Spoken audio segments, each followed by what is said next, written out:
Hello, here we go again. This week it's light-hearted songs, and I'm going to start, as usual, unaccompanied. Your voice is your most important instrument. Uh, it's what you were born with, and you need to use it. And you don't need to plug in to the wall to use it. I'm going to start with a song called Rattlesnake Mountain, which is rather complicated to sing.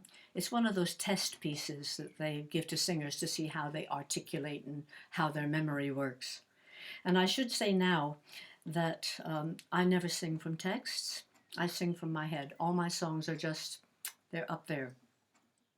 I learned this one from Loy McWhirter down in North Carolina.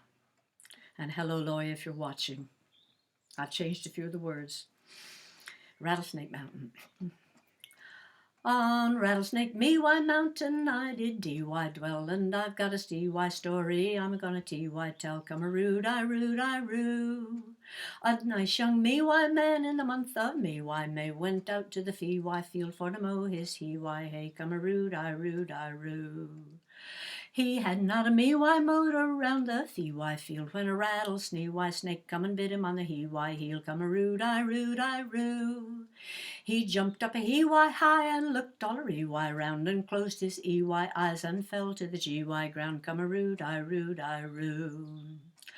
Oh, little b-y bird, go fetch my g-y gal. I'm rattlesnake b-y bit and I need my c-y sal. Come a roo. The little bird flee-y flew and spread the knee-y news, and along come c-y Sally without any she-y shoes. Come a roo. Oh, Johnny D-Y dear, why did you G-Y go out to the fee-why field the hay for the me-why mow? Come a roo. Oh, Sally D-Y dear, I thought you knee-why knowed when the hay gets wee-why wipe, it's gotta be wee-why mowed. Come a roo. Wow! Oh, Johnny D-Y dear, I'll save your lee-why life if I may be-why be your sweet little me-why wife. Come a roo. She grabbed his fee-why foot and made him squee-why squeal and sucked the pee-why poison out of his he-why heel. Come a roo. But Sal she he-why had a rotten t-why tooth, and the poison stee-why struck and killed them b-why both. Come a roo.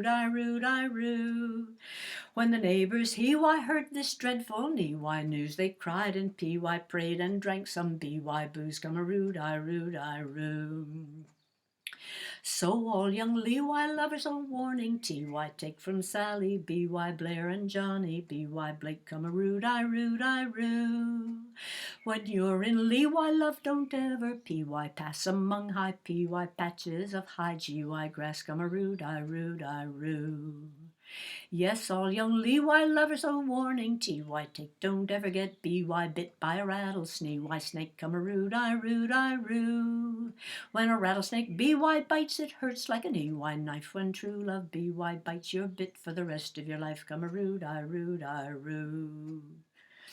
When you're singing something like that, you can't let your mind wobble. I guess you've noticed that I love words. Words and melody are my stock in trade. I've been asked via YouTube to talk about songwriting. Well, friends, it's a huge subject. So I'll start with short songs.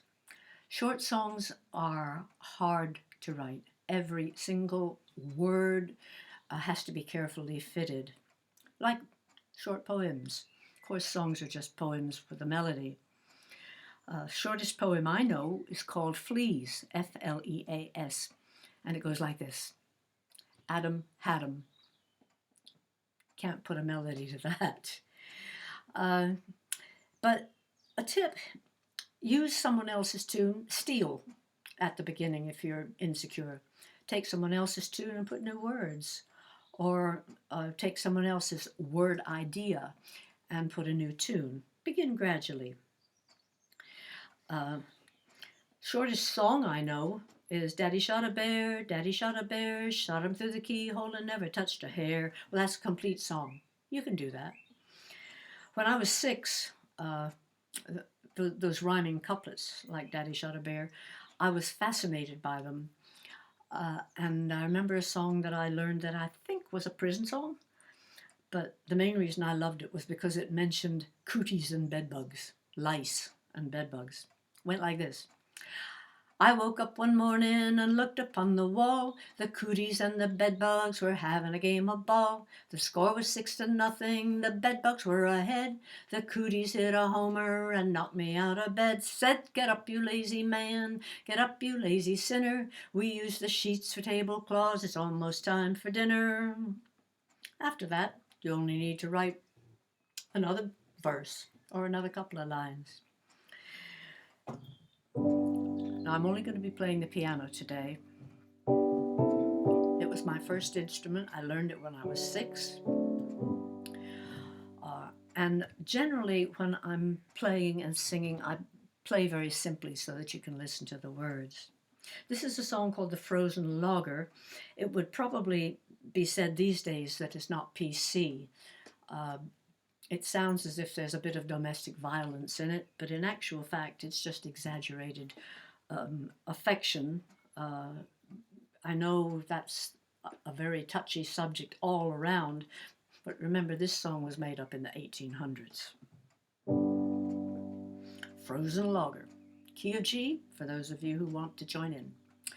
As I walked out one evening in a timber town cafe, a 6'7" waitress to me these words did say, I see you are a logger, and not just a common bum, for nobody but a logger stirs his coffee with his thumb.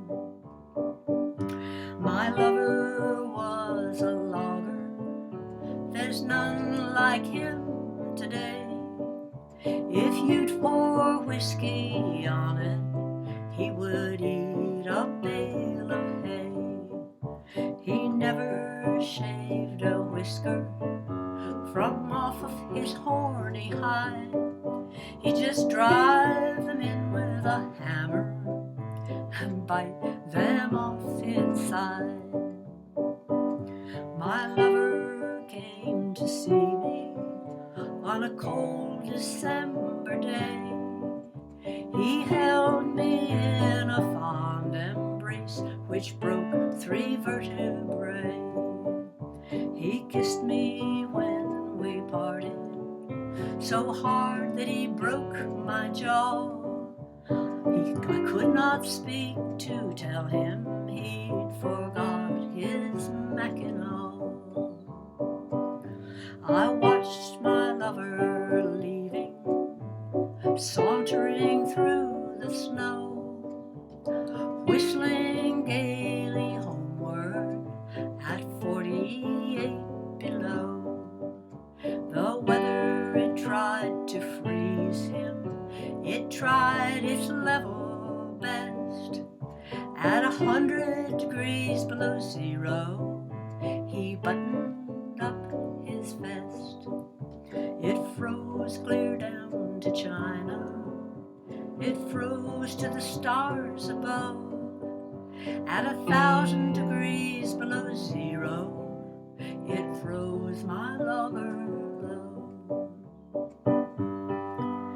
They tried in vain to thaw him, and if you'll believe me, sir, they made him into axe blades to chop the Douglas fir.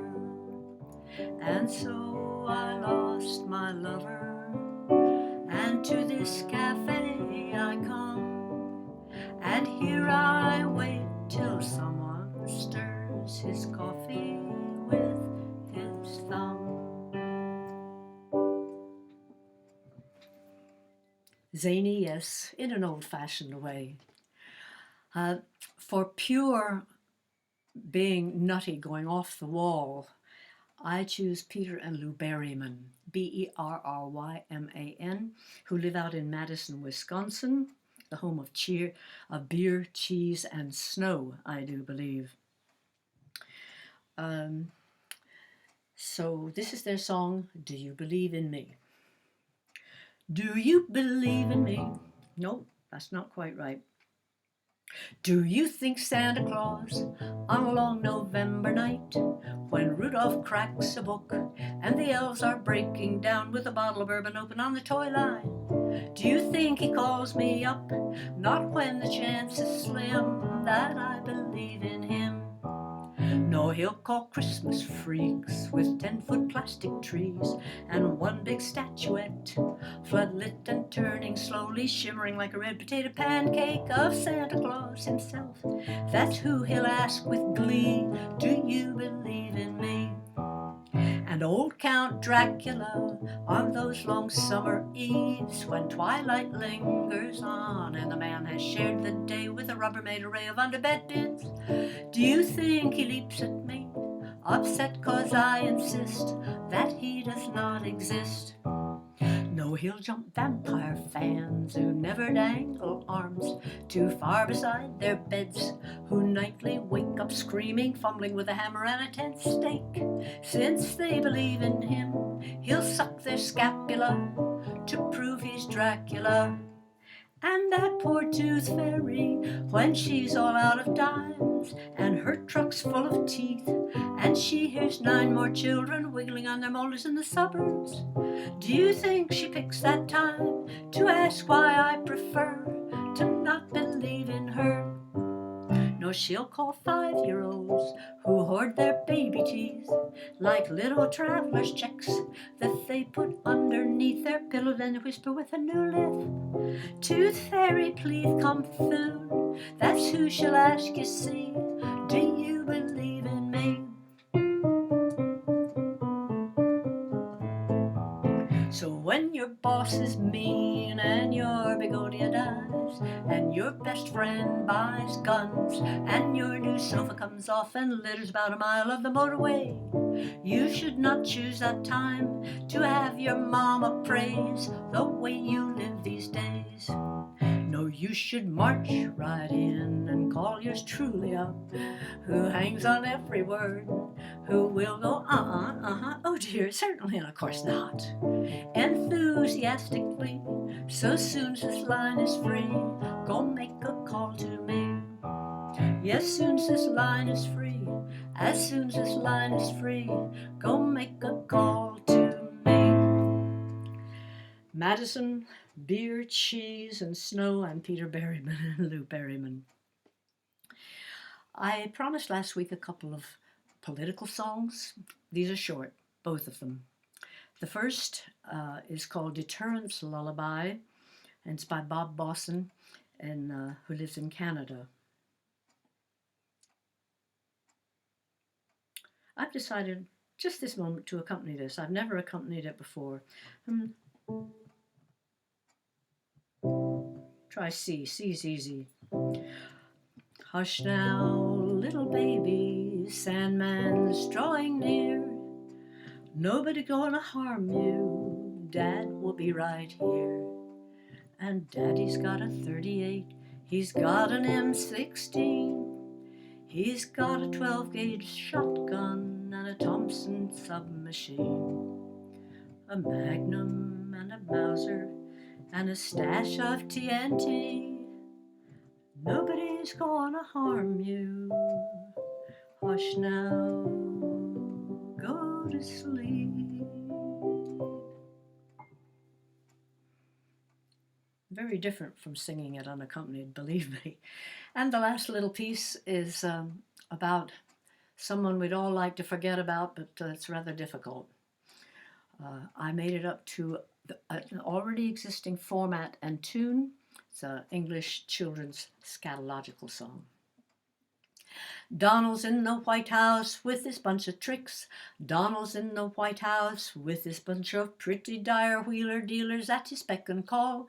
To think that they are dangerous is just a lot of balderdash and nonsense. What Donald doesn't want is getting buddy-buddy with every friggin' country that is Muslim or just down on its luck. If anyone gets in his way, he'll tell them all to funny how we thought that he was going to lose. But now he's in the White House, it's clear he's going to screw the people, screw the climate, screw the earth, and then make the world a safer place for Yankee businessmen. So, short songs. Next week, some longer songs. It's going to be personal stories. Uh, Several of them are about actual people who existed. I'll also be introducing another instrument, the auto harp. Um, so as things get harder, it's a strange thing, but some of them get easier. For me, being under lockdown by myself, it's getting easier. For those of you who are finding it getting harder, yeah, do your best. I'm sure you are. Almost all of us are doing a good job. And of course, the NHS, which is top star, absolutely phenomenal. Have as good a week as possible. Send me your comments. And I hate to turn you off. This might get a turban next week. I didn't try to cut it. Turbans are probably the worst of two bad choices. Turning you off now. Bye-bye.